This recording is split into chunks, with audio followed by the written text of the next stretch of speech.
Okay, I'm sat here with my colleague, Dr. Hilary Weeks. Hilary, what role do you play in the humanities department? I'm the senior lecturer in English literature, and currently I'm the course leader. I've been course leader for about 5 years for the undergraduate In programme. English lit. In English Lit, yes. So, And also for English Lit and creative writing, because there are separate awards. of course, Yes. yeah. And within that, as well as managing the courses and making sure that that all runs like clockwork, what modules or subject areas do you teach? Currently, I'm teaching mainly at level 4. That's first year, in fact, level 4. Although it sounds kind of strange. Yeah. All humanities students share humanities modules in the first year. One is called Foundations, Cultural Legacies. Yeah. We thought that there were certain things that every well-educated person undergoing academic discipline needed to know. So the course is taught across the school by scholars and lecturers. The topics can range from feminism to cyber humanity, sexuality, spirituality, atheism, Marxism, travel, writing, history. I could go on as well. I'm amazed you can remember them all. I gave some of them as well. Yeah.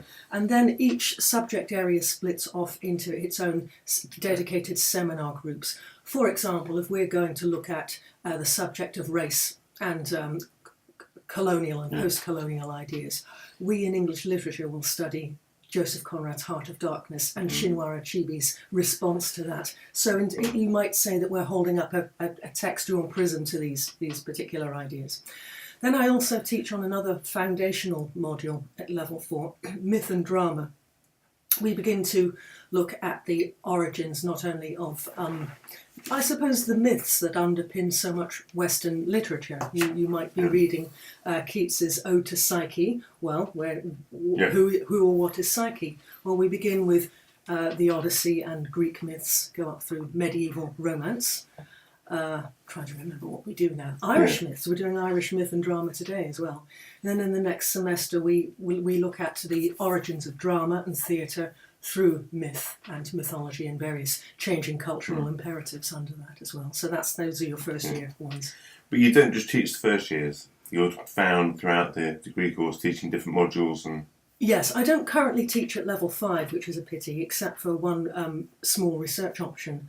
But I'm very, very excited about a module that's coming on stream, a specialist module at level 6, next year, in fact, called Travel Fictions, Narratives of Self and Space. And for the first time in the university, there'll be a module dedicated to travel writing, but also investigating what that means. Is travelling enough? Is there literature about writing? Is there literature about journeys? And it's my contention, I suppose, that all travel writing is to some extent fictional, because every traveller or writer is creating a narrative persona. So beginning with Dickens' Italian Journeys, we're going to be going through Ruskin, we'll be looking at Bruce Chatwin, probably the greatest travel writer of the 20th century, and on our way taking in ideas like psychogeography, looking at Will's self and so on, and other writers like that. So I'm really, really looking forward to that.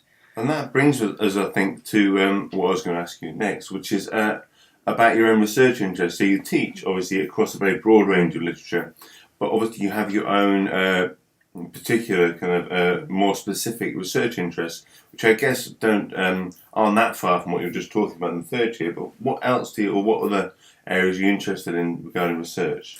Well, I've been lucky enough to teach broadly, but I've always thought that not only is teaching research inspired, but teaching can inspire your research. I've often picked up on research ideas that I've gained through teaching. So for me, there's not a clear divide. It's always been a reciprocal purpose.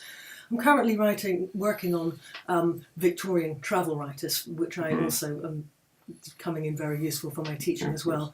But in the past, my interests have largely been in the 19th century, although not exclusively, and thinking about the relationship between literature and other arts, particularly architecture. So I have particular interests in aesthetics, in the relationship between word and image, built spaces and so on, and cityscapes.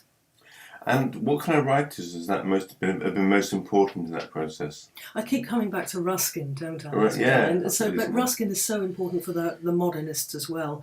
Ruskin's Stones of Venice, I mean, in some ways, Ruskin was the writer that turned me from a medieval specialist into a Victorian specialist. When he went to Venice in the 1850s, he was determined not only to take drawings of Venice, but also to write Venice. Now, Venice was sinking at the time, still is actually, but it's not going to go anywhere.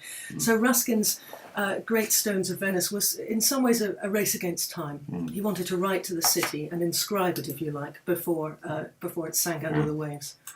Well, thank you. I actually hope that gives students, or potential students, a real glimpse into the fact that you don't just lead the course and things, but there's a very specific interest in it, and they're given a window into that through the teaching and the kind of reciprocal relationship between the two. Oh yes, and you wear so many hats, but that is part of the pleasure of the job as well, to be able to see all these interconnections between everything you do.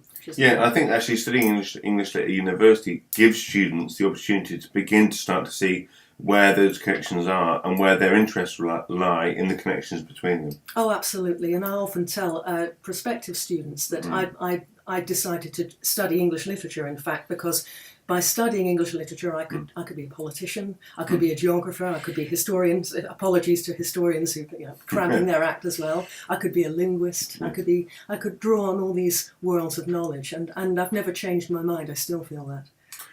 Thank you. Thank you.